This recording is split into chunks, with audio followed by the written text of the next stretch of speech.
After Canada's devastating loss to Australia at the Women's World Cup, Captain Christine Sinclair issued a wake-up call, warning Canada that other countries are catching up with our incredible soccer talent and now surpassing us. Grassroots experts say that Canada simply does not invest enough resources or energy into the development of our young female soccer players.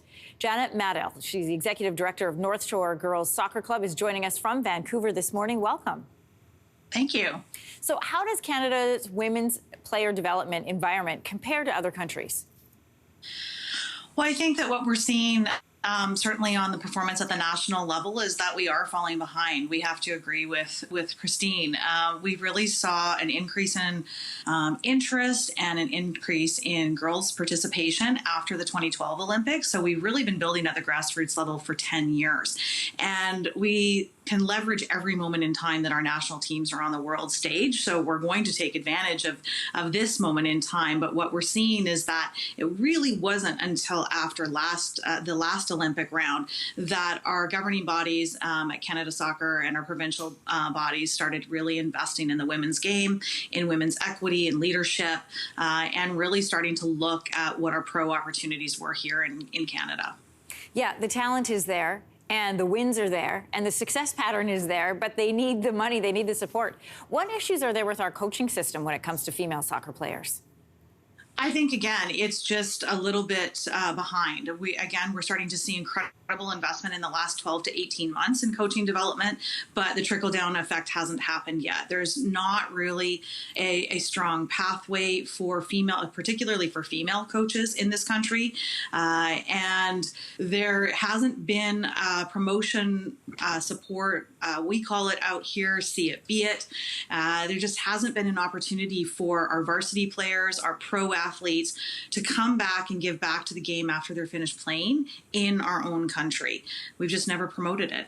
Yeah, while the Women's World Cup was going on in Canada, there was also this fight for pay equity and to have pay that would match. And it's all connected, right? It's all beads on the same string. Yeah. If you pay them well, you'll get the players to come and you'll get them to stay. Your soccer club is one of the oldest and the largest female-centered nonprofit clubs in the entire country. And it's experiencing a lack of field space, just the basics.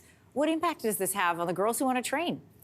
Yeah, I think this is a real problem across the nation, not just on the West Coast. We have to be cognizant of our climate here, and facilities cost a lot of money. On the West Coast, we deal with a lot of rain, and on the eastern provinces and the prairie provinces, they need indoor space. And what that does is it just limits the amount of time that girls can play, that all players can play, really.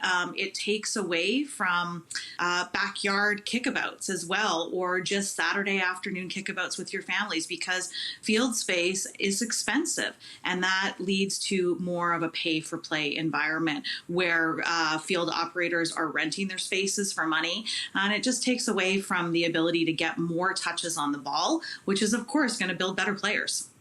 Well, Canada walked away from the Women's World Cup without a trophy. They did not leave empty-handed. For their group stage exit, FIFA paid more than $2 million to Canada Soccer to support, quote, football development in the country.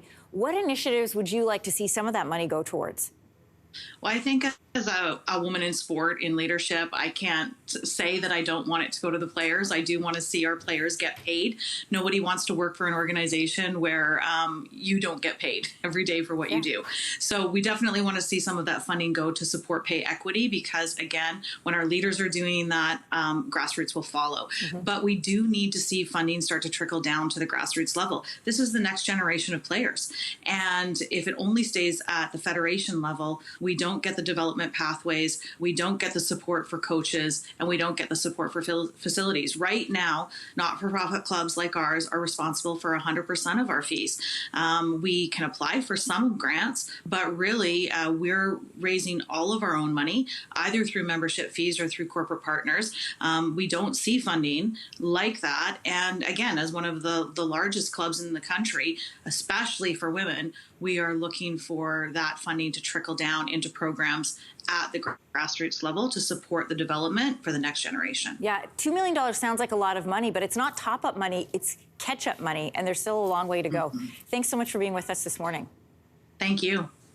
Hey, thanks for watching. If you liked this, be sure to subscribe here, or you can check out more Your Morning videos right here.